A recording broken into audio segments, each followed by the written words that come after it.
এই কি অবস্থা, সবাই কেমন আছেন? এই মুহূর্তে দেখতে পাচ্ছেন এটা একটা পলিথিনটা মূলত বিছাইছি এখানে আসলে শুকাইতে দিব। এখন কি শুকাইতে দিব সেটা আপনি একটু দেখবেন। আর এইটা হলো গিয়ে জাকিটা মূলত নিচে আসলে এটা দেওয়ার জন্য। এই দেখেন এই মুহূর্তে যে মরিচগুলো দেখতে পাচ্ছেন এগুলো হলো গিয়ে আমাদের গাছের মরিচ। এটা গতকাল তুলছিলাম। এগুলো মরিচ আসলে অনেকে তো এখন মরিচ হলো আধুনিক যুগ, সবাই আসলে কিনে খায়, কিন্তু গাছের মরিচ এগুলো শুকাই খিরা তারপরে শিলপাটা বাটা খাইলে তারপরে যে তরকারিটা খাবেন সেটা আলাদা একটা পাবেন, টেস্ট পাবেন। তো গাছের মরিচগুলো এবার আসলে জাল বেশি মরিচের। এগুলো কোথায় রাখবো? তো এটা দেখি আমরা এখানে আসলে জাকি দুইছে আমরা, আর এখানে রয়ে গেছে। এগুলো জাকিতে করে আসলে নিয়ে যাইব। আসলে আপনার এখানে যে পলিথিনটা পাচ্ছিলাম এই পলিথিনের মধ্যে আসলে দেওয়ার কারণ হলো গিয়ে অনেকগুলোতে এগুলোতে অনেক সময় তো যে আপনার মাটি লেগে থাকে, ময়লা লেগে থাকে, সেই ময়লাগুলো পরিষ্কার করার জন্য দিয়ে দিব। পানি রয়েছে দে। হ্যাঁ,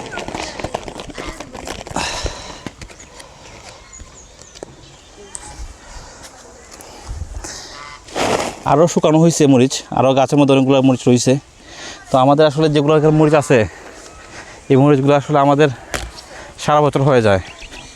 তো আমাদের এক্সট্রা করে মরিচ কিনে খেতে হয় না। তো এগুলো পানি ছিল, তো একটু জি করে রেখে দিয়েছিলাম। এখন এগুলো আসলে শুকাইতে দিব। শুকাইলে এগুলো আসলে চিমটা হয়ে যাব। আর পানিটা জুড়ে গেলে তারপরে এগুলো আমরা প্যাকেট করে আসলে রেখে দিব।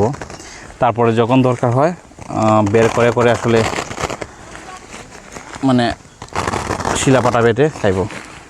অনেক সময় আবার গুঁড়া করেও আনে, অনেক সময় যখন মানে কষ্ট হয়ে যায়।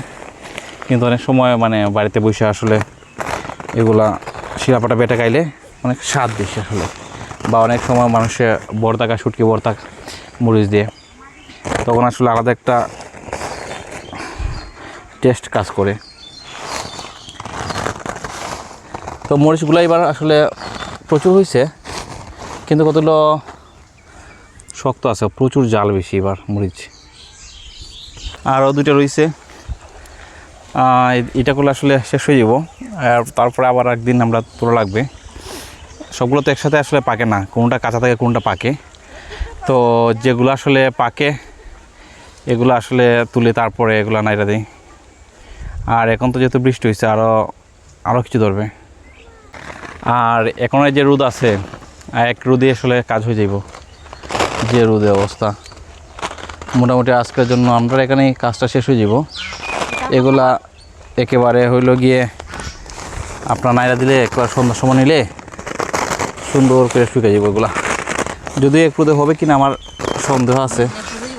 রোদ লাগবো? বাপরে বাপ, আসলে আমি ভুল বলছিলাম, এখানে 7 থেকে 8টা লাগবে। কারণ ভিতরে যে কাঁচা যে ইয়েগুলো আছে এগুলো তো শুকাই দিব, নাহলে তো আবার সমস্যা, নাহলে মরিচগুলো আবার ওই ছত্রাকে ধরে ফেলবে।